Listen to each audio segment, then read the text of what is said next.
I'll show you guys what are the psychological hooks and things in a video that actually makes a video pop off or go viral. So these are the few elements in your video while you're editing or when you're filming that would have your video get thousands or millions of views depending on whatever topic it's about. Whenever you're doing a front-facing camera video, a lot of the times you always want a catchy hook, which is the first 3 to 5 seconds to capture attention. Because this is the highest leverage thing that anyone can fix immediately. When I see a video that somebody is stuck into like the 200 to 500 view jail, if they just want to increase that by 5 to 10%, it's literally just the first 3 to 5 seconds by the first line. For some reason, even on any short form, if you can just fix the first 5-second line to get attention, you will increase in views on the next video. So that's pretty immediate. And a lot of the times as well, people on specifically Instagram, they only care about the first 10 seconds than the whole video. So essentially you can actually just say whatever you want to say in the first 10 seconds as a theme of the video. And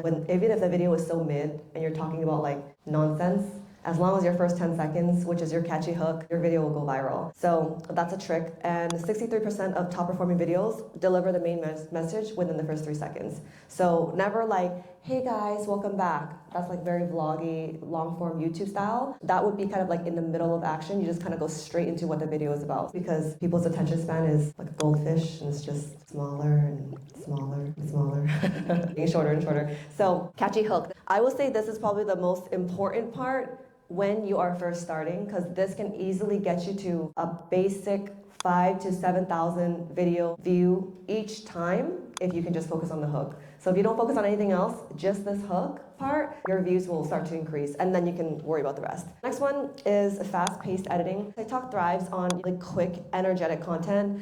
You keep the cuts fast and short form to avoid like lingering on one specific shot for too long. This keeps the viewers really engaged and more likely to watch the entire video because watch time is important. And as you watch the video longer, according to what the actual video length is, the algorithm will push it to other people and that's how your video goes all of a sudden like thousands and thousands of views in less than 2 weeks or something because they're seeing that people stayed on your video and you took screen time on somebody's phone to watch. So keeping the cuts fast, avoid lingering on one shot for too long. Another one is trendy audio. As you know, there's so many trendy audios every single week and it's really cool to be able to be a part of the trend using popular songs, sounds, and voiceovers for trending. Algorithm also tends to favor content that uses trending audio. Sometimes if you just want to take like 20 minutes out of the week on a Sunday to scroll, if you see a trend, you can tell it's a trend if 1 out of 3 to 5 videos pop up of the same song. So that's how I kind of see like, okay, this is becoming a trend right now. Another one is text overlays. You want to add captions or text to enhance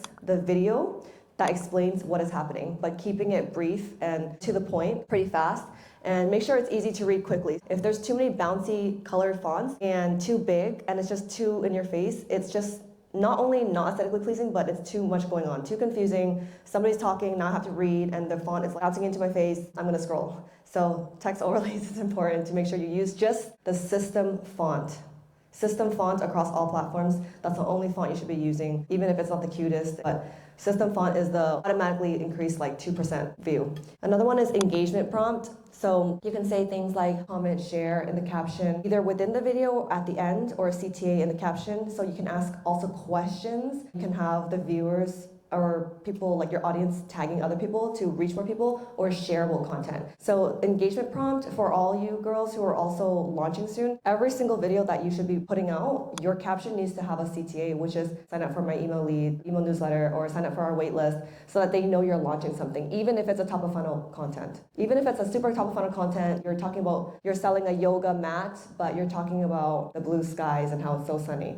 Every single video has to have a CTA because it doesn't matter how they found you, because if, for example, even if your top funnel is only going to the algorithm, since they had no idea that you sell or that you have a service, they need to see somewhere in your video or at least in the caption, hey, this is coming up soon, 20% off for my yoga mat, things like that. Every single basically video or your page should always lead back to what you're selling and your business, because that's what we're here for, is for business. Another one is high quality footage. So an iPhone is well lit, good lighting in the car. I don't even use any lighting when I'm filming. I just go into the car and get the sun and my phone. I don't even have a tripod. People are like, what tripod do you use? I'm like, I don't even have a tripod. I just use whatever I have in front of me. So I'm very, very low maintenance, and poor quality videos is skipped pretty quickly. So I definitely would say iPhone is on the better quality side than Android. I'm sorry, my Android lovers. Social media platforms do favor a little bit more on iPhones for some reason with the pixelated quality, just from what I've seen. You do not need a crazy fancy $100 tripod, $200 lighting. You don't even need a selfie stick, like you don't need anything. So high quality footage is honestly just your phone, and then depending on what version of phone you have, but most of the time I feel like iPhone is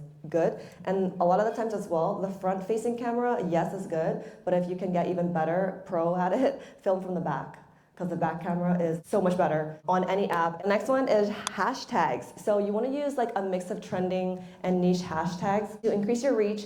Include like specific hashtags to whatever your business is, and I will always include the location as well, because I always believe that when you're launching, you want to do well in your city and take over that, since it'll be cheaper in shipping, local pickup, drop-offs, and then you can expand to other cities and countries and like globally. Hashtags, you want to talk about, I always say at least limit to 5 per platform, TikTok and Instagram. I think Instagram already limits to 5. Before it was like 30, which is absolutely insane. And you definitely want to engage as well with the TikTok community. Not just TikTok, but even Instagram. When you're responding to comments and with others' content, the great thing about the algorithm on both platforms is when you reply to somebody's comment and then they reply to you, the platform cannot identify that it is you commenting. So basically, we call it comment farming. Even if you comment back and then they comment back, basically the platform can't tell that it was you doing that, which now pushes your video even higher. Another thing is when I get like mean comments, I'll reply be like, get out of my DMs, you know, and then they'll come back and be like, I'm not even in your DMs, blah, blah. And then they just like, you just comment, it's called comment farming. I love it, I love it. When I have 5 minutes, I'll do that. This is something I have to remind myself, because sometimes you just want to sit there and you can reply and then they reply and then the video just all of a sudden gets boosted up. You're like, oh my gosh, I'm like boosting my own engagement. And people get mad, you know, they get pissed, like, oh, I'm not DMing you.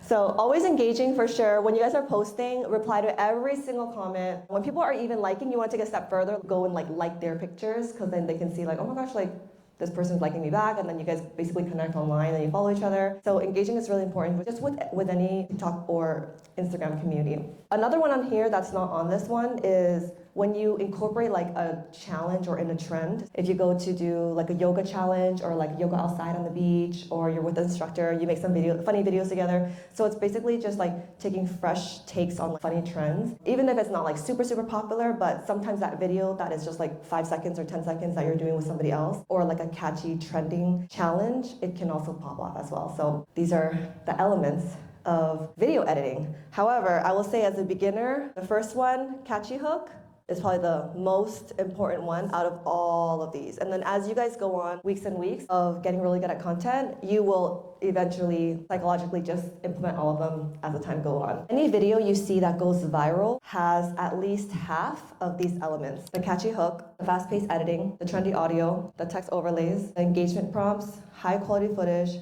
hashtags, and the engaging. So any video that gets millions of views out of nowhere has at least half. But you still want to be in a place where you're making content that's true to you, because you guys are all beautiful women, okay? So it's pretty easy, honestly, as a woman to go viral if you wanted to do, you know, viral things. However, when you want to build your brand, get the engagement and leads, email leads, people sign up for your newsletter, and then having like, what do you call, a parasocial relationship, a die-hard community fan raving club that continues to come back to your community. We just want to continue making the right type of content to stay true to that. These are the platforms to create the actual content. So CapCut is on your MacBook or computer and your phone. I edit everything on my phone. CapCut you can download from your app store. I think they have it on both on Android and iPhone. And you can also use Canva, great for still visuals, carousel posts, making post pictures. And when you download and edit from CapCut the video, you can upload to any platform, right? So Canva is super easy. They have so many different platforms and templates that you can use.